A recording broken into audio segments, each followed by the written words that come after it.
আসসালামু আলাইকুম। আচ্ছা, আশা করছি ক্লিয়ারলি শুনতে পাচ্ছো। তো দেখো, আমরা যদি আমাদের ইয়েতে যাই, আহ, আমরা পড়ছিলাম রাইজ অফ ইংলিশ মেবি।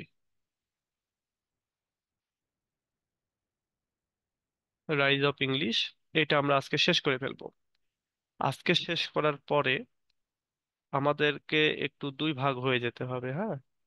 দুই ভাগ হয়ে যেতে হবে এইভাবে যে সামনের দিন থেকে আমি এই কন্টিনেন্টাল লিটারেচার পড়াবো, এবং কন্টিনেন্টাল লিটারেচারের এই দুইটা মেটামরফোসিস এবং আউটসাইডার, এটা পরপর 2 দিন পড়াবো। আর তারপরে আমাকে যেতে হবে অ্যাপ্রোচ এন্ড মেথডে। অ্যাপ্রোচ এন্ড মেথড একটা বড় সিলেবাস। তো এই জায়গাটাতে আমাদের এটা অনেকটা লিঙ্গুইস্টিক্স এর মতো, হ্যাঁ, প্রায় 20-25টা প্রশ্ন পড়তে হবে। তো সেক্ষেত্রে এখানে আমাদেরকে একটু বেশি সময় দিতে হবে। আমি গ্রুপে একটা পোল ক্রিয়েট করব এই জন্য যে কার কোনটা আছে। আমি যদি দেখি যে এই অ্যাপ্রোচ এন্ড মেথডের সংখ্যা অনেক বেশি, তো মানে এটা জাস্ট একটা আইডিয়া নেওয়ার জন্য যে হ্যাঁ, অ্যাপ্রোচ এন্ড মেথড ম্যাক্সিমামের আছে বা কন্টিনেন্টাল খুব বেশি জনার নাই, এটা এটা আইডিয়াটা নেওয়ার জন্য, যদিও সবই ক্লাস নিতে হবে। তো আরেকটা জিনিস, তোমাদের তো এখনো তো form fill up till up হয়নি। সেক্ষেত্রে তোমাদের অনেকেই আছে যারা শুরুতে ইয়েতে নেয় আর কি, অ্যাপ্রোচ এন্ড মেথড নেয়, নিয়ে মনে করে যে হ্যাঁ সমস্যা নাই, কিন্তু পরে গিয়ে আবার টাফ মনে হয়। তো তোমরা তোমাদের টিচারদের সাথে কথা বলতে পারো, যদি চেঞ্জ করা যায়, যদি চেঞ্জ করতে চাও কেউ চেঞ্জও করতে পারো। আমাকে বেশ কয়েকজন মেসেজ দিচ্ছিল যে চেঞ্জ করা যাবে কিনা। তা আমি বলছিলাম যে আগে ক্লাস নেই, তোমরা ক্লাসগুলো করো। কন্টিনেন্টাল লিটারেচার, এটা এই যে 5টা 6টা গল্প এটা পড়লেই শেষ, মানে অত কঠিন না। অন্যদিকে এইটা, এটার ভেতরে কিছু প্রশ্ন আছে যেটা তোমরা ওই লিঙ্গুইস্টিক্সে পেয়েছো, আবার কিছু প্রশ্ন আছে বানিয়ে লেখা যায়, কিছু প্রশ্ন আছে আবার একটু কঠিন। তো অনেকে আবার এত পড়তে চায় না যে ফোর্থ ইয়ারে এসে এখন একটু চাকরি বাকরির পড়া পড়বো, এটা নিয়ে এত মাথা ঘামাবো না। তো এই জন্য তোমরা যে যেটা মানে 2টা ক্লাসই করো, যার যেটা ভাল লাগবে সে সেটা নিবা। ফর্ম ফিল আপে যে যেটা ফর্ম ফিল আপ করবে সেটা হবে আর কি। পরীক্ষায় সেটা তোমাদেরকে পরীক্ষা দিতে হবে। অনেক সময় কলেজের টিচাররা বলে যে না, এটার বাইরে নেওয়া যাবে না, কিন্তু এটা ঠিক কথা না আর কি। তুমি যেটাতে রেজিস্ট্রেশন করবে সেটা হবে। আচ্ছা, আগে আমরা পড়াবো হচ্ছে এই আমাদের এই যেটা কি বললাম আমরা, কন্টিনেন্টাল লিটারেচারের দুইটা, মেটামরফোসিস এবং আউটসাইডার, এটা দুইটা পড়াবো আগে। হয়তো দুইটা পড়াইতে আমাদের 2 দিন 3 দিন বা সর্বোচ্চ 4টা ক্লাস লাগতে পারে। আর তারপরে আমরা চলে যাব আবার হচ্ছে এই অ্যাপ্রোচ এন্ড মেথডে। তোমাদের অ্যাপ্রোচ এন্ড মেথড যারা যাদের আছে তারা যদি মনে করো যে না, আমি এই 2টা 3টা করার দরকার নাই, তাহলে এই 2-3টা দিন তোমরা ক্লাসে না জয়েন করলে সমস্যা নেই, তবে খোঁজ রেখো। কারণ এই দুইটা শেষ হওয়ার পরে আমরা আবার ওইটাতে ব্যাক করব। ওইটার আবার 4টা 5টা ক্লাস করার পরে এসে আবার আমরা এখানে এসে আবার 2টা 1টা পড়বো, আবার ওইটাতে ব্যাক করবো, এইভাবে করতে হবে। কারণ আমি যদি আবার একবারে ছেড়ে দিই, তখন দেখা যাচ্ছে আবার তোমরা অনেকেই আছে পড়ার বাইরে চলে যাবা। স্যার আমার একটা কথা ছিল স্যার। বলো। স্যার আপনি যেদিনে পড়াবেন যেটা স্যার ওইটা আগে থেকে নোটিশ দিলে সুবিধা হবে স্যার। আগে থেকে জানাই দেবো আমি। জি স্যার। স্যার তাহলে স্যার আপনি 3 দিন পড়াবেন কন্টিনেন্টাল লিটারেচার স্যার এটা। 3 দিন না, মানে এই দুইটা শেষ করবে, মানে দুইটা আমাদের দুইটা ক্লাসেও হয়ে যেতে পারে। আবার যদি এরকম হয় যে না, 3টা ক্লাসই লাগতেছে বা 4টা ক্লাস লাগতেছে, তখন 4টা। মানে পরপর নিয়ে আমাদের শুরু করবেন এই। হ্যাঁ, হ্যাঁ, এই দুইটা পরপর নেওয়ার পরে আমরা জি। চলে যাবো অ্যাপ্রোচ এন্ড মেথডে। তাহলে আজকে কি নেবেন? আজকে নেবো এই যে রাইজ অফ ইংলিশ, এটারই একটু ও, বাকি আছে। জি স্যার। তো চলো নিয়ে আমরা যাও, ঠান্ডা যদি বাইরে কম থাকে। রাইজ আর অফ ঠান্ডা ইংলিশে থাকলে ওই চলে যাই। রুমে একটা সোয়েটার সোয়েটার পরে। রাইজ অফ ইংলিশে চলে যাই।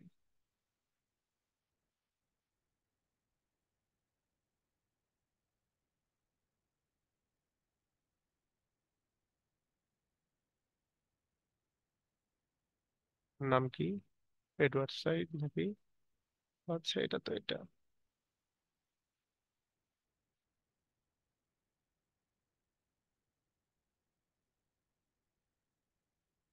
আমরা গতদিনে এই পর্যন্ত পড়েছিলাম, আজকে আমরা এখান থেকে পড়বো। এখান থেকে এই পর্যন্ত, বা এখানে যে আরো বেশ কিছু বিষয় আছে এগুলো আমরা পরে শেষ করে ফেলবো।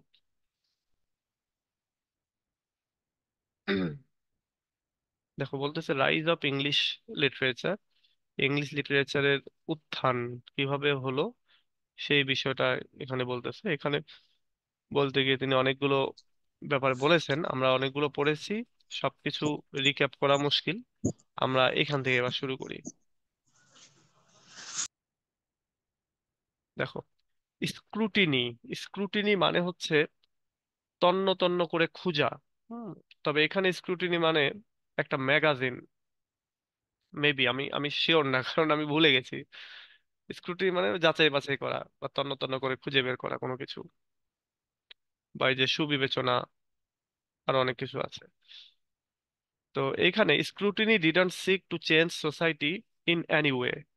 বলা হচ্ছে স্ক্রুটিনি চায়নি সমাজকে চেঞ্জ করতে, যে কোনো ভাবেই হোক না কেন সমাজকে যে সে চেঞ্জ করবে এটা সে চায়নি। Rather the goal was to withstand it, বরং এটার উদ্দেশ্য ছিল সমাজের সাথেই থেকে যেতে, যা কিছু করবে সে সমাজকে নিয়ে করবে। Teaching children about the corrupt culture they lived in was very important instead of making them memorize pointless passages of literature. বাচ্চাদেরকে শেখানো একটা করাপ্টেড কালচার যেটার ভেতরে তারা বসবাস করতেছে, সেটা বেশি ইম্পর্টেন্ট। মানে একটা করাপ্টেড কালচারকে ভালো খারাপ দিকগুলো উপস্থাপন করা এটা বেশি ইম্পর্টেন্ট। এটা ইম্পর্টেন্ট না যে লিটারেচারের যে পয়েন্টলেস যে প্যাসেজগুলি রয়েছে, আজগুবি যে গল্প টল্পগুলি রয়েছে এগুলো মেমোরাইজ করা, এটা উদ্দেশ্য না। Eagleton said that the scrutiny project was here এয়ার আর কি এয়ার ragingly radical and really rather absurd. Eagleton বলতেছে স্ক্রুটিনির যে প্রজেক্টটা সেটা ছিল একটা হেয়ার রেজিং, আচ্ছা এটি হেয়ার আর কি, চুল আর কি, hair raising radical and really rather absurd, অর্থাৎ এটা একটা চুল খাড়া করা একটা হুইমজিক্যাল রেডিক্যাল এবং খুবই অ্যাবসার্ড দুর্বোধ্য একটা প্রজেক্ট ছিল এটা, এই স্ক্রুটিনির যে project. In the end scrutiny was simply A project of the elitist. শেষে গিয়ে এই স্ক্রুটিনি ছিল একটা জাস্ট একটা এলিট লোকদের একটা project. The organic society desired by scrutiny was unobtainable, nothing more than a lofty desire to reclaim the golden days of the past.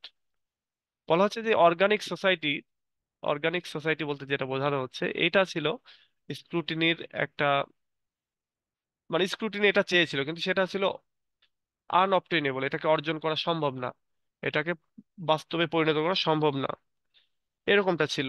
Nothing more than a lofty desire to reclaim, এবং এটা একটা খুব বড় একটা lofty একটা desire ছিল, আচ্ছা উচ্চাকাঙ্ক্ষা বা অ্যাম্বিশন ছিল এটা, যে অতীতের যে গোল্ডেন ডেজ সেই গোল্ডেন ডেজ গুলোকে ফিরিয়ে আনা। এটা খুবই একটা উচ্চাকাঙ্ক্ষিত আর কি প্রজেক্ট। যেমন ধরো এখন যদি বলা হয় যে বাংলাদেশকে আবার 50 বছর পেছনের যে অবস্থা ছিল সেই অবস্থায় ফিরে যেতে হবে, এটা কি সম্ভব? কখনোই সম্ভব না। আমরা তোমরা কি এই ইন্টারনেট বিহীন একটা জগৎ চিন্তা করতে পারি এখন? পারি না। অথচ এটা কিন্তু চলেছে, একটা সময় ছিল ইন্টারনেট লাগেনি।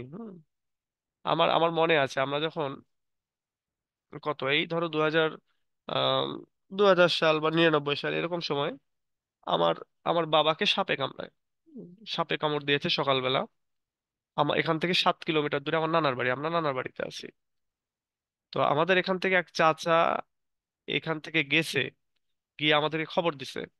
আমরা একটা ভ্যান ঠিক করে ওইটাতে আস্তে আস্তে দেখি আমার বাবা সুস্থ হয়ে গেছে। মানে সাপে কামড় দিয়েছে, সাপের বিষ নামানো হয়েছে, আগেকার যে পদ্ধতি আর কি, কবিরাজি পদ্ধতি, বিষ নামানো হয়ে গেছে, ঘুরে বেড়াচ্ছে এবং সাপটা একটা পাতিলের ভিতরে ধরে রাখা আছে আর কি। তো যদি মোবাইলের যুগ হতো কি হতো, সাথে সাথে আমরা জেনে যেতাম, আধা ঘন্টার মধ্যে এসে আমরা নিজেরা ওই প্রসেস গুলো দেখতে পাইতাম যে কিভাবে কি হচ্ছে, তাই না? তো এরকম একটা সময় গেছে যে এরকম হয়েছে, একটা চিঠি পাঠাইলে কি রে ভাই ভালো আছিস, এই কথাটা পাঠাইছো তুমি চিঠি, এই চিঠিটা 7 দিনে যাইতো, আবার 7 দিন পরে সে ওখান থেকে রিপ্লাই দিলে 7 দিন পরে ফিরে আসতো। এমনও হইতে পারে যে ওই লোকটা রিপ্লাই দেওয়ার পরে ওই 7 দিনের মধ্যে সে মরে ভূত হয়ে গেছে। তাই না? অথচ তুমি 7 দিন পরে তুমি লেটারে পাচ্ছ যে হ্যাঁ হ্যাঁ, আম, ভাই আব্বা তাওই, হ্যাঁ আমি ভালো আছি। তো এইগুলা চিন্তা করা যায় এখন? এখন ইনস্ট্যান্ট হতে হবে, শুধু ইয়ে হলে হবে না, ভিডিওতে আসতে হবে। তো এটা এখন আমরা আমরা নিজেরাও চিন্তা করতে পারি না, বাট একটা সময় এটা হয়েছে। তো কেউ যদি এই আমাদের এই স্ক্রুটিনি, এই প্রজেক্টটা চাচ্ছিল যে মানুষ আবার গোল্ডেন ডেজে ফিরে যাবে। হ্যাঁ, মানুষের সোসাইটি আবার আগের মতো অনেস্ট হবে, এখানে কোনো করাপশন থাকবে না, কোনো কিছু থাকবে না। কিন্তু এটা অসম্ভব। হয়তো এর থেকে অন্য অন্য দিকে যেতে পারে, বাট আবার পিছনে ফিরে যাওয়ার কোনো উপায় নাই। তোমাকে যদি এখন এখন যদি বলা হয় যে তুমি হচ্ছে ডিভিডিতে একটা সিনেমা দেখো, ডিভিডির সিনেমার শুরুতে এবং লাস্টে গিয়ে বেঁধে যাইতো, লাস্টে এমন অনেক সিনেমা আছে যেগুলো লাস্টে দেখাই যাইতো না। এখন কি ওই জায়গায় ওই যুগে আর যেতে চাইবা? চাইবা না। কিন্তু এই স্ক্রুটিনি প্রজেক্ট চেয়েছিল এরকম একটা প্রজেক্ট, এরকম একটা ইয়েতে ফিরিয়ে নিয়ে যাওয়া।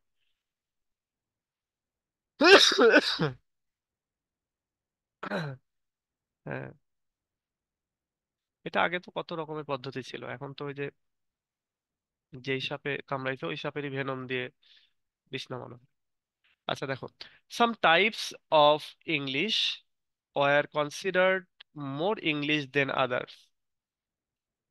বলা হচ্ছে সাম টাইপস অফ ইংলিশ, কিছু ইংলিশ রয়েছে, were considered more English than others, অর্থাৎ which ironically reminds one of the types of arguments given by the upper class before। মানে ব্যাপারটা আছে না, কিছু লোক আছে নিজেদেরকে অতিমাত্রায় ভদ্রলোক ভাবে, কিছু লোক আছে না তারা যে ভদ্রলোক না এটা তারা বুঝেই না। দেখবা যে আহ, তুমি এখনো কোনো পর্যায়ে পৌঁছাওনি, তাই না? তুমি এখনো অনার্সে আছো, তোমার অনার্সের রেজাল্ট এখনো বের হয়নি, পাশ করব কি ফেল করব কি হবে, একটা টেনশনের মধ্যে আছি, তাই না? দেখবা তোমাকে আমাকে নিয়ে কতজন গ্রামে ইয়ে করতেছে, ওই কি বলে ওইটা, গর্ব করতেছে। আরে অমুক তো অনার্সে পড়ে, ইংলিশে তো আবার বিশাল কিছু ব্যাপার। ঠিক এরকমই কিছু টাইপের ইংলিশ রয়েছে যেগুলোকে মনে করা হয় যে এই ইংলিশ গুলো মোর দেন আদার্স, অন্যান্যদের চাইতে আরো বেশি ভালো, আরো বেশি standard. Which ironically reminds one, যেটা আইরনিক্যালি স্মরণ করিয়ে দেয়, of the types of argument, এক ধরনের আর্গুমেন্টকে given by the upper class people, upper class people গুলা যেটা করে থাকে। তোমরা রেস্টোরেশন যুগের ওই যে কমিটি অফ ম্যানার গুলো পড়েছো না? তারা যা না সেগুলো করার ভান করতো, বা রেস্টোরেশন যুগের মহিলারা বেশি ইয়ে ছিল আর কি, অহংকারী ছিল। তো এটাই বলতেছে যে আইরনিক্যালি এই জিনিসগুলো আমাদেরকে মনে করিয়ে দেয়। অনেক সময় দেখবা যে আহ, গ্রামের অনেক মানুষ আছে, দেখা যাচ্ছে যে হলুদ কালারের স্যান্ডেল পরছে, প্যান্ট পরছে নীল কালার, লাল কালারের শার্ট পরছে, আবার একটা চোখে চশমাও লাগাইছে। এবার এগুলোকে দেখতে কেমন লাগবে? সে ভাবতেছে যে এটা সুন্দর, কিন্তু আসলে কি সে সুন্দর? ওটা কি ম্যাচিং হয়েছে? হয়নি। আমরা দূরে দূরে তাকিয়ে থেকে আমরা বলতেছি ইয়েস গুড, হ্যাপি লাগতেছে। তা আসলে কি হেভি লাগতেছে? When TS Eliot came to England, যখন টিএস এলিয়ট ইংল্যান্ডে আসলেন, he upgraded the status of the poets, তিনি পোয়েটদের যে স্ট্যাটাস সেই স্ট্যাটাসটাকে একটু আপগ্রেড করলেন, একটু উন্নত করলেন। অ্যান্ড ড্রামাটিস্ট, এবং ড্রামাটিস্টদেরও স্ট্যাটাসটা একটু উন্নত করলেন। While toppling Milton and the Romantic, এবং যে সময়টাতে মিল্টন এবং রোমান্টিক্সরা টপ পজিশনে রয়েছে, সেই সময়টাতেই আমাদের এলিয়ট ইংল্যান্ডে এসে ড্রামাটিস্ট এবং পোয়েটদের অবস্থার একটু উন্নতি ঘটালেন। Literature becomes that which has the tradition flowing through it. All poetry may be literature, but not all poetry may be literature। কি বললো? all poetry may be literature, but not all poetry may be literature। আচ্ছা, paradoxical sentence দেখো, বলতেছে যে literature becomes that which has a tradition flowing through it। Literature ওইগুলি, বা literature এমন একটা জিনিস যেটার একটা ফ্লো থাকে। হ্যাঁ, এমন একটা ট্র্যাডিশন যে ট্র্যাডিশনের ভিতরে ফ্লো রয়েছে, সেই জায়গাটাতেই হচ্ছে লিটারেচার থাকে বা লিটারেচার হয়। কালচার যদি কোথাও থেমে যায়, ধরো বাংলাদেশে এখন যুদ্ধ শুরু হলো, যুদ্ধ শুরু হলে 1 বছর 2 বছর 3 বছর, যেমন ইউক্রেনে ইউক্রেনে এখন যুদ্ধ, এই জায়গায় কোনো সুখের গল্প পাবা এখন? পাবা না। এখন সব লিটারেচার যা বলতেছে এক ক্যাটাগরি, দুঃখের গল্প হচ্ছে। ঠিক এরকমই যে লিটারেচার অনেক সময় যেটা হয় যে যে জায়গায় ফ্লো রয়েছে সেই জায়গায় লিটারেচার হয়। এবং এখানে বলতেছে all poetry may be literature, সমস্ত পোয়েট্রি মে বি লিটারেচার। আবার বলতেছে not all poetry may be literature. হ্যাঁ, সমস্ত পোয়েট্রি লিটারেচার, আবার সমস্ত পোয়েট্রি লিটারেচার নাও হতে পারে। Eliot through that middle class liberalism had failed in light of the war, and a poet must develop a new type of sensory language in poetry that would speak the uh, person's senses rather than their intellect. Eliot thought, Eliot ভেবেছিল that middle class liberalism had failed in the light of war. যুদ্ধের দিক দিয়ে যদি বিবেচনা করা হয়, Elliot ভেবেছিল যে মিডল ক্লাস লিবারালিজম যেটা, সেটা ব্যর্থ হয়েছে। মিডল ক্লাসের যে স্বাধীনতা সেটা ব্যর্থ হয়েছে। And a poet must develop a new type of sensory language in poetry, এবং পোয়েট্রিতে একজন পোয়েটকে অবশ্যই নতুন ধরনের একটা সেন্সরি ল্যাঙ্গুয়েজ ইউজ করতে হবে। মানে আবেদনময়ী, যেটা আবেদনময়ী বলতে হচ্ছে তোমার মর্মস্পর্শী, সেন্সকে স্পর্শ করে, টাচ করে, এরকম ল্যাঙ্গুয়েজে কবিতা লিখতে হবে, এরকম ভাষায়, এরকম আবেগী কবিতা লিখতে হবে। এটা আমাদের এলিয়ট ভেবেছিলেন। That would speak a person senses rather than, এবং যেটা একটা পার্সনের সেন্সের ব্যাপারে কথা বলবে, কোনো জ্ঞানের ব্যাপারে না, ইন্টেলেক্টের ব্যাপারে কথা বলবে না। আমাদের এলিয়ট শুরুতে ভেবেছিলেন যে মিডিল ক্লাসের লিবারালিজম শেষ, এবং পোয়েটকে অবশ্যই নতুন ধরনের ল্যাঙ্গুয়েজে কথা বলতে হবে, যেটা কোনো একটা ব্যক্তির সেন্স সম্পর্কে বলবে, অবশ্যই জ্ঞানের কথা না, জ্ঞানের কথা বলবে না। Mainly, contradiction began showing up in the ideas that the big wig of literature of that day came up with. বলা হচ্ছে যে অনেক কন্ট্রাডিকশন শুরু হয়েছিল সেই সময়টাতে, অনেক কন্ট্রাডিকশন বিজ্ঞান showing up in the ideas. একটা আইডিয়া, যে আইডিয়া, সেই আইডিয়াটাকে নিয়ে একটা তোমার কন্ট্রাডিকশন শুরু হয় সেই সময়। এবং সে আইডিয়াটা হচ্ছে bigwig. Bigwig of literature, লিটারেচারের বিগ হুইক। তো বিগ হুইকস বলতে বড়, যে আমরা জানি হুইক মানে কি, হুইক মানে ওই যে পরচুলা আছে না, সেই পরচুলা, ওই যে সিনেমাতে নায়ক নায়িকা পরে না, বড় একটা চুল পরে অনেক সময়। তো বলতেছে এই বড় একটা হুইক যেন, একটা পরচুলা যেন হচ্ছে লিটারেচারে, মানে লিটারেচারের একটা আইডিয়া, যে অনেক কন্ট্রাডিকশন শুরু হয়, বিজ্ঞান showing up in the idea that bigwig of literature of that day came up with, মানে লিটারেচারের ভেতরে একটা হিপোক্রেসি চলে এসেছে।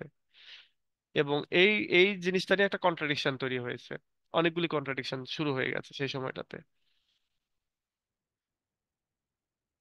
এগুলো একটু কঠিন, হ্যাঁ এগুলো একটু কঠিন, এগুলো পড়ে যেতে হবে এইভাবেই, যেভাবে আমরা পড়তেছি সেভাবেই। এখানে আমরা দুইটা তিনটা তথ্য পাচ্ছি।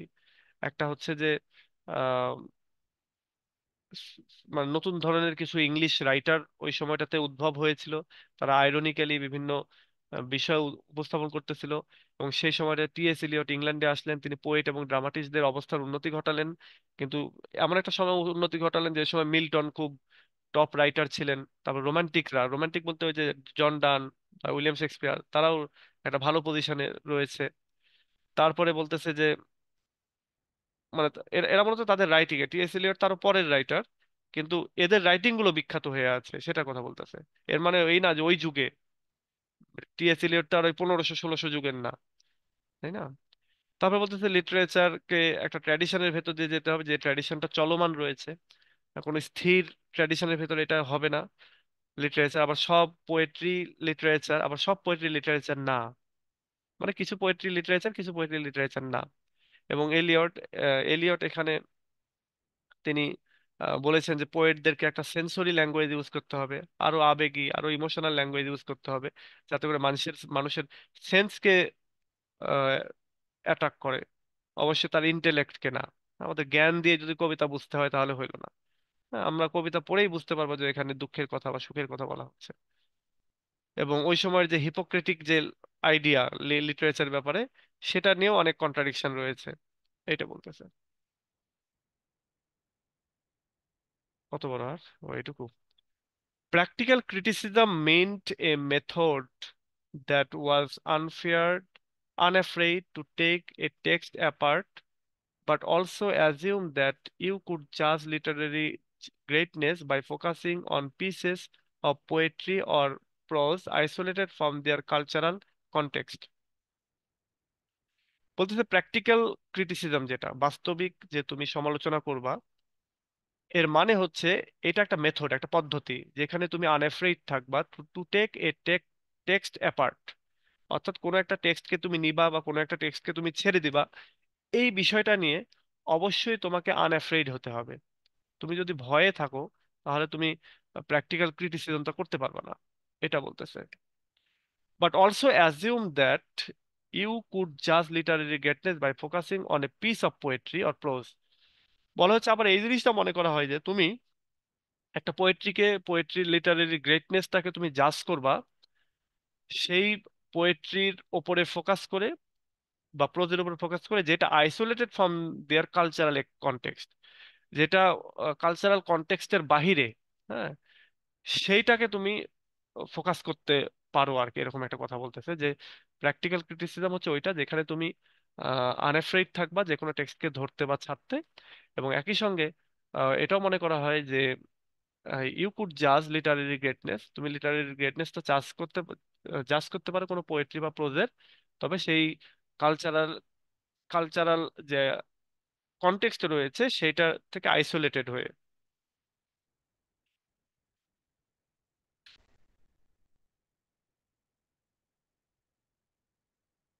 Close reading also means detailed analytic interpretation. Close reading বলতে, ক্লোজ রিডিং এর মানে মানে হচ্ছে যে ডিটেইল অ্যানালিটিক ইন্টারপ্রিটেশন, তুমি খুব অ্যানালাইসিস করলা এবং সে অনুযায়ী তুমি বর্ণনা করলা, এটা হচ্ছে close reading. But also seem to imply that former methods of criticism read only 3 words per line. আবার এটাও মনে করা হয় যে আগেকার যে মেথডগুলি ছিল ক্রিটিসিজমের, সেটা হচ্ছে কোনো একটা লাইনের মাত্র 3টা ওয়ার্ড পড়া হতো। হ্যাঁ, এটা বলতেছে। Also assume that any literary work could be understood in isolation from its context. আরো এটা মনে করা হয় যে literary work could be understood, বোঝা যেতে পারে, in isolation from its context, অর্থাৎ এই কনটেক্সটের প্রসঙ্গের বাইরে থেকে আইসোলেটেড অবস্থা থেকে এটাকে বুঝতে হবে। মানে তুমি যদি কোনো একটা লিটারেচারকে লিটারেচারের ভেতরে থেকেই কোনো একটা লিটারেচারকে বুঝতে চাও, তাহলে তুমি বুঝতে পারবে না। মানে এক কথা এরকম, ধরো তুমি বাঙালি একজন রাইটার, তুমি বাঙালি একজন সমালোচক, ক্রিটিক, তুমি বাংলা সংস্কৃতির ভেতরেই রয়েছো, তুমি বাংলা সংস্কৃতির মাহাত্ম্যটা অত ভালো বুঝতে পারবে না।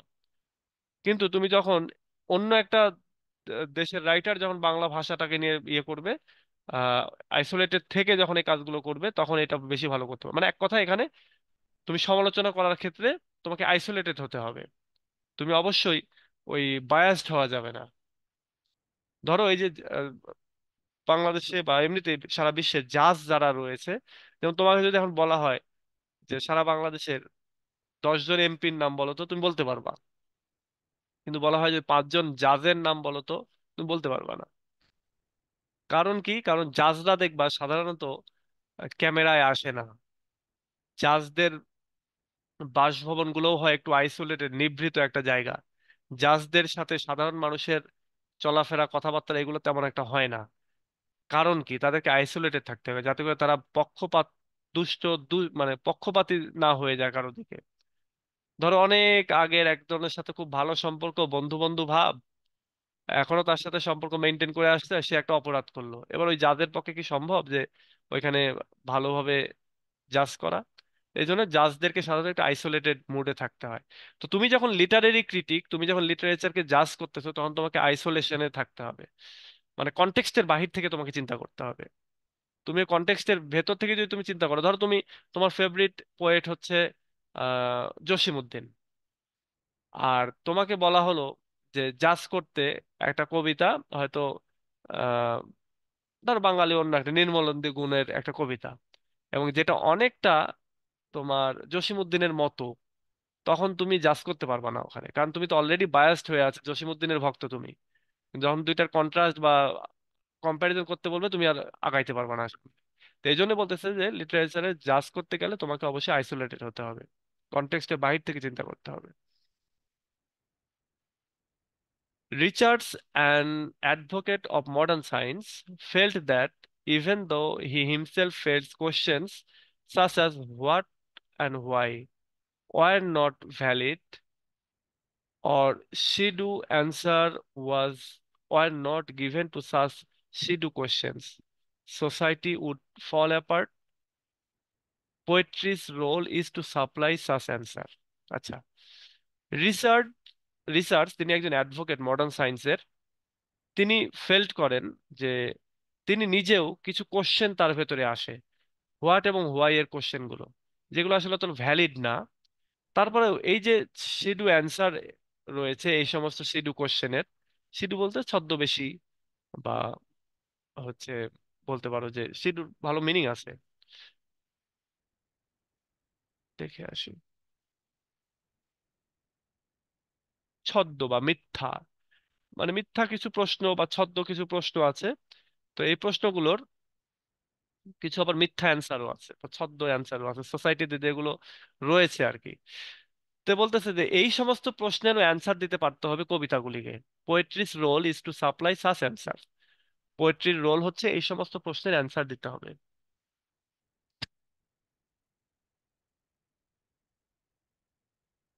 আচ্ছা, American new criticism was deeply marked by the doctrines that organizing lawless lower human impulses or impulses more effectively will ensure the survival of the higher finer ones.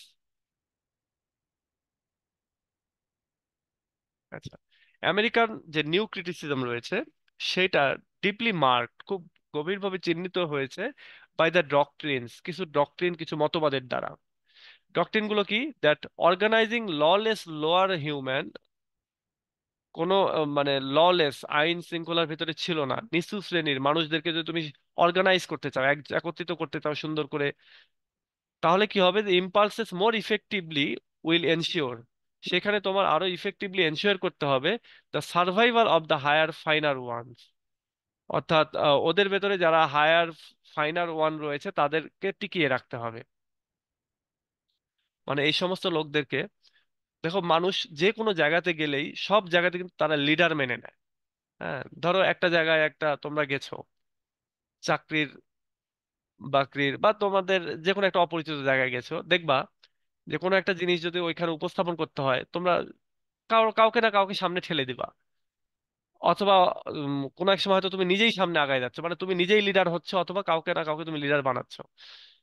তো বলতেছে যে কোনো একটা লোয়ার হিউম্যান বিং যারা রয়েছে, অসভ্য যারা uncivilised, তাদেরকে তুমি যদি একটা আইনের আওতায় নিয়ে আসতে চাও, অর্গানাইজ করতে চাও, তাহলে তোমাকে ওই ওদের ভিতরে ফাইনার ফাইন সবচেয়ে ভালো বা সবচেয়ে লিডার টাইপের যারা রয়েছে তাদের সার্ভাইভাল নিয়ে কাজ করতে হবে, তোমার এনশিওর করতে হবে।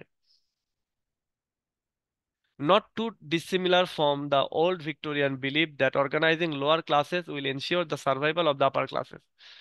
এবং এখানে আরেকটা জিনিস বলতেছে যে এটা ভিক্টোরিয়ান একটা বিলিফ রয়েছে যে তুমি যদি লোয়ার ক্লাসদেরকে অর্গানাইজ করতে পারো তাহলে তুমি আপার ক্লাসদেরকে বাঁচায় রাখতে পারবা, এরকম কথা আর কি রয়েছে। New criticism was not too different from Scrutiny. New Criticism এই স্ক্রুটিনির থেকে খুব বেশি পার্থক্য ছিল না। It reinvented in literature what it couldn't find in reality. এটা লিটারেচারে নতুন কিছু জিনিস রিইনভেন্ট করেছিল যেটা আসলে বাস্তবে করা সম্ভব ছিল না। They came up with something called the great man theory of literature. তারা একটা থিওরি এনেছিল, সেই থিওরিটার নাম হচ্ছে গ্রেট ম্যান থিওরি। সে গ্রেট ম্যান থিওরি নিয়ে এসেছিল লিটারেচারের ভেতরে, which says that even if the author's intention in writing were recovered, they were no they were of no relevance to the interpretation of his or her text. আচ্ছা, তারা gateman theory এনেছিল এবং যেটার মানে হচ্ছে হুইচ সেইজ দ্যাট, যেটা বলতেছে যে even if the author's intention in writing were recovered, যদিও অথরের ইন্টেনশন রিকভার করাও যায় রাইটিং এর ভিতরে, তারপরে they were of no relevance to the interpretation of his or her text, তারপরেও তাদের ওই টেক্সট বা মানে সেটা পুরুষ রাইটার হোক বা মহিলা রাইটার হোক, তাদের এই টেক্সটের সাথে তাদের ইন্টারপ্রিটেশনের কোনো রেলেভেন্সি নাই। ধরো এখানে এরকমটা অনেকটা, যে অনেক সময় রাইটাররা বলে যে আমি এই রাইটিংটা এই জন্য লিখেছি, কিন্তু তারপরেও ওইটা ওইভাবে মেনে নেওয়া যাবে না, বরং ক্রিটিকরা যেটা বলবে সেটা। তো এখানে বলতেছে গ্রেটম্যান থিওরির বিষয়টা এরকম যে যদি কোনো রাইটারের ইন্টেনশন তুমি বুঝেও ফেলো, হুবহু যদি বুঝেও ফেলো, কিন্তু একজন ক্রিটিক হিসেবে তারপরেও সেটা না, বরং তাকে অন্যান্য আরো অনেক জিনিসের ভেতর দিয়ে আসতে হবে এবং ফাইনালি একটা ডিসিশনে আসবে।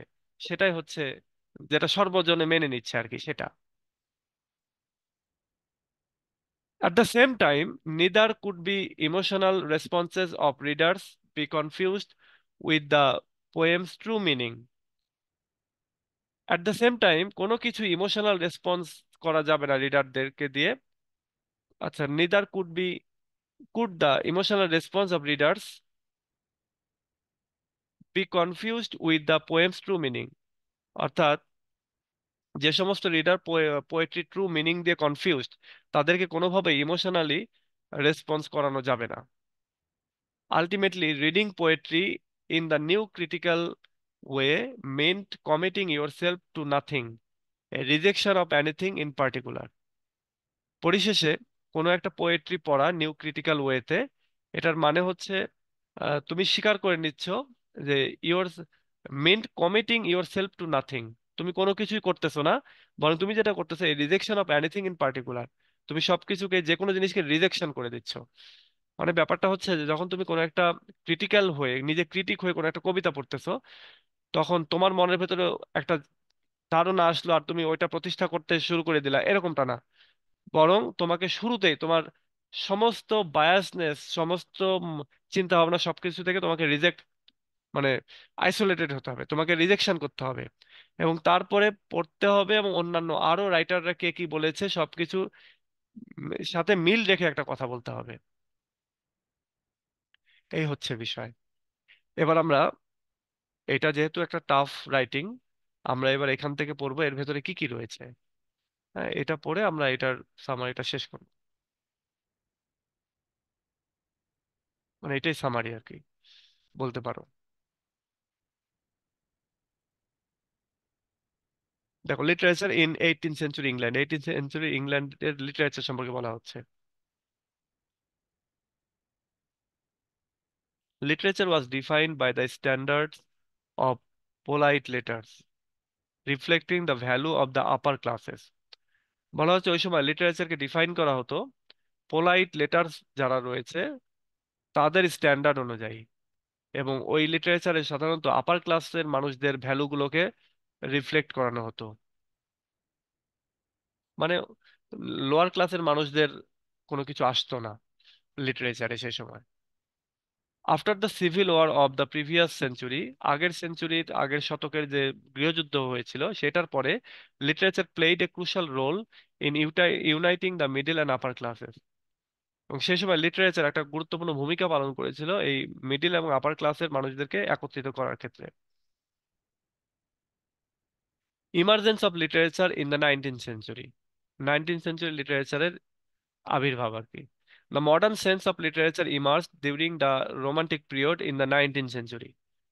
বলা হচ্ছে মডার্ন সেন্সের যে লিটারেচার সেটা আসলো এই 19th সেঞ্চুরির, মানে রোমান্টিক পিরিয়ডে, এই 19th সেঞ্চুরির সময়টাতে। Literature became imaginative and inventive with social political and philosophical implication, এবং এই সময়টাতে লিটারেচার কি হলো, ইমাজিনেটিভ হলো এবং ইনভেন্টিভ হলো, ক্রিয়েটিভ হলো এক কথায়। এবং সেই সময়টাতে সোশ্যাল পলিটিক্যাল এবং ফিলোসফিক্যাল অনেক প্রয়োগ আসলো লিটারেচারের ক্ষেত্রে। আইডিওলজিক্যাল ফাংশন অফ ইংলিশ লিটারেচারের যে আইডিওলজিক্যাল ফাংশন সেটা কি, আদর্শিক যে function. Eagleton suggest that English literature become an ideology, English literature নিজে একটা আইডিওলজিতে পরিণত হয়েছে, replacing the role of religion in specifying the working and middle classes. এবং এটা ধর্মের পরিবর্তে যেন ব্যবহার করা শুরু হয়ে গেছে, ধর্মের জায়গা যেন নিয়ে নিয়েছে। এবং এইটা ওয়ার্কিং ক্লাস এবং মিডল ক্লাসকে আর কি স্যাটিসফাই করতে পারতেছে, শান্তি দিতে পারতেছে। English literature conveyed timeless truth. English literature একটা টাইমলেস যে সত্যগুলো রয়েছে, চিরসত্য যেগুলো রয়েছে, সেগুলোকে প্রকাশ করতেছে, জানান দিচ্ছে। Distracted the masses from present condition and transferred moral loss. এবং সাধারণ মানুষ যারা রয়েছে তাদেরকে প্রেজেন্ট কন্ডিশন থেকে ডিস্ট্রাক্ট করতেছে এবং মোরাল ল এর দিকে নিয়ে যাচ্ছে আর কি, ট্রান্সফার করতেছে। এরপর রয়েছে shift in the perception of English studies. English studies এর ক্ষেত্রে আহ, যে পারসেপশনের যে বিষয়টা সেটা পরিবর্তিত হচ্ছে। English initially wasn't considered A real subject, often given to women. শুরুর দিকে ইংলিশকে একটা রিয়েল সাবজেক্ট মনে করা হতো না, মনে করা হতো যে এটা মেয়েদের subject. In latter took on a more masculine aspects, এবং পরবর্তীতে এটার ভেতরে অনেক ম্যাসকুলিন অ্যাসপেক্ট আসে আর কি। English literature gain significance partly due to the wartime nationalism and became a powerful academic discipline. English literature এটা একটা গুরুত্বপূর্ণ আহ, মানে গুরুত্ব আর কি গেইন করে, অর্জন করে ইংলিশ লিটারেচার। বিশেষ করে এটা এই যুদ্ধের সময়ের যে ন্যাশনালিজম, সেটার কারণে যুদ্ধের সময়ে যে সারা দেশের মানুষ একত্রিত হয়ে যায়, সে সময়ে কিছু লিটারেচারের কাজটা হয় যেগুলোর দ্বারা মানুষ একত্রিত হয়। হ্যাঁ, সেটার কারণে আসলে এটা একটা ভ্যালু পায়। এবং পরবর্তীতে এটা একটা শক্তিশালী একাডেমিক ডিসিপ্লিন হিসেবে গ্রহণ করা হয় আর কি। স্ক্রুটিনি এবং এর role. Scrutiny a project Eagleton refers to aim to withstand society rather than change it. Scrutiny এটা একটা প্রজেক্ট যেটা আমাদের ইগলটন রেফার করতেছেন। এই প্রজেক্টের উদ্দেশ্য হচ্ছে সোসাইটির সঙ্গে থাকা বা সোসাইটিকে নিয়ে কাজ করা, এটাকে পরিবর্তন করা না। It emphasizes teaching about the corrupt culture instead of memorizing literature passage. এই স্ক্রুটিনি এমফাসাইজ করে যে করাপ্ট কালচারের যে লোকজন রয়েছে তাদেরকে শেখানোর ব্যাপারে, শিক্ষার ব্যাপারে, মানে তাদের ব্যাপারটা নিয়ে আর কি শেখানোর ব্যাপারে আর কি বলা হয়। বরং ওই লিটারেচারে যে প্যাসেজগুলি আছে, স্টোরিগুলো আছে, এগুলোকে মেমোরাইজ করানো না, বরং সমাজের যে করাপশন, দুর্নীতি কোনটা খারাপ কোনটা ভালো, এগুলো শিক্ষা দেওয়ার ব্যাপারে স্ক্রুটিনি এমফাসাইজ করে। টিএস এলিয়টের influence. T.S. Eliot played a role in upgrading the status of poets and dramatists while challenging the position of Milton and the Romantics. বলা হচ্ছে যে টিএস এলিয়ট তিনি আহ, কবিদের এবং ড্রামাটিস্টদের যে অবস্থা সেটার তিনি উন্নত করেন, এবং একই সঙ্গে ওই সময়টাতে মিল্টন এবং রোমান্টিকদের পজিশনকে যেন চ্যালেঞ্জ ছুড়ে দেন। Literature became defined by tradition. লিটারেচারকে ট্র্যাডিশন দিয়ে সংজ্ঞায়িত করা হয়।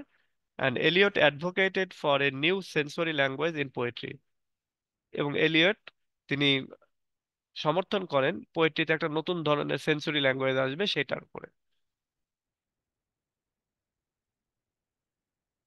প্র্যাকটিক্যাল ক্রিটিসিজম আর নিউ ক্রিটিসিজম, দুইটার মধ্যে পার্থক্য বা দুইটা কি জিনিস সেটা।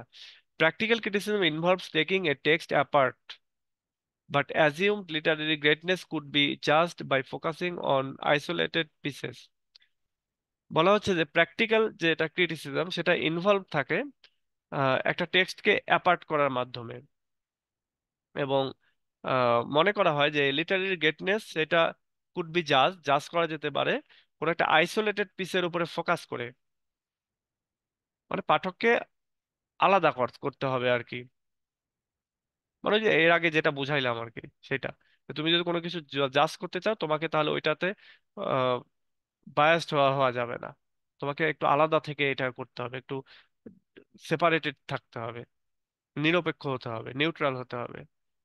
New criticism influenced by American doctrines emphasize the survival of the higher impulses through organizing lower ones. New criticism, এটা হচ্ছে আমেরিকান ডক্ট্রিন বা মতবাদের দ্বারা আসলে ইনফ্লুয়েন্সড, এবং জোর দেওয়া হয় এই এই জায়গাটাতে যে লোয়ার ওয়ান্স যারা রয়েছে, লোয়ার যে পিপল বা লোয়ার যে মানুষের যে লিটারেচার, সেইগুলোকে একটা প্রায়োরিটি দেয়া, সেগুলোর উপরে জোর দেয়া।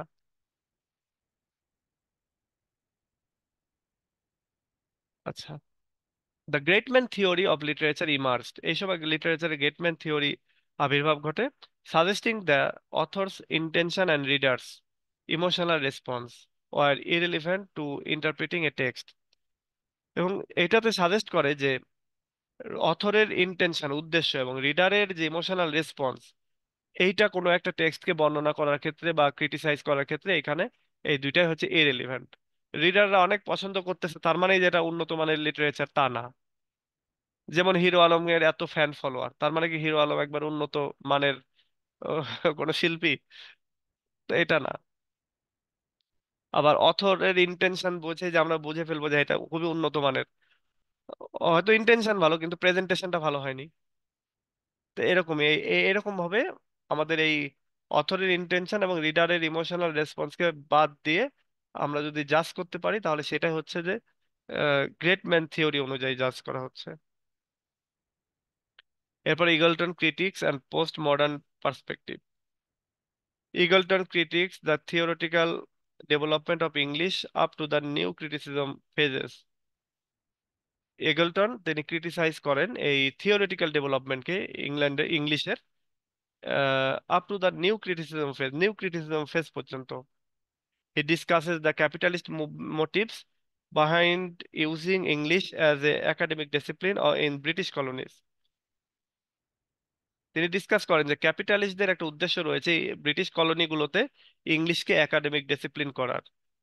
কারণ তাহলে কি হবে যে তাদের ক্যাপিটালিস্ট মুভমেন্ট গুলোকে চালাতে সুবিধা হবে। As a post modern theorist, একজন পোস্ট মডার্ন থিওরিস্ট হিসাবে Eagleton suggest new insights are needed to approach literary text. Eagleton suggest করেন যে এই পোস্ট মডার্ন থিওরিস্ট হিসাবে নতুন ইনসাইট নতুন ইনসাইট নিয়ে নতুন দৃষ্টিভঙ্গি দরকার এই টু অ্যাপ্রোচ লিটারেরি টেক্সট গুলোকে অ্যাপ্রোচ করা, তাদের মুখোমুখি হওয়া, সেগুলোকে নিয়ে কাজ করার ক্ষেত্রে নতুন ধরনের দৃষ্টিভঙ্গি দরকার, এটা আমাদের ইগলটন বলতেছে। আচ্ছা, তো এই হচ্ছে আমাদের আজকের আলোচনা। এই সাবজেক্টটা খুবই কঠিন, আমরা কিছু প্রশ্ন থাকবে, ওই প্রশ্নগুলো আমরা পড়বো, তাহলেই হয়ে যাবে। আর যতটুকু জানলাম এতটুকু আমাদের মনে রাখা লাগবে কিছু কিছু জায়গা, তাহলেই হবে। আচ্ছা, এখন বলো এটার ব্যাপারে কোনো কোশ্চেন আছে কিনা। আর সামনের দিনে হবে হচ্ছে কন্টিনেন্টাল লিটারেচার, কন্টিনেন্টালের এইটা হবে। আচ্ছা, এখানে তো আছে মেটামরফোসিস। হুম, ফ্রেন্স কাফকার মেটামরফোসিস হবে সামনের দিনে।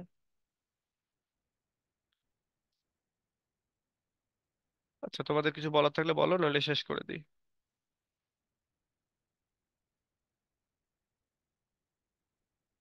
ওকে, তো ঠিক আছে, তাহলে ভালো থেকো সবাই, নেক্সট ক্লাসে আবার কথা হবে। আল্লাহ হাফেজ।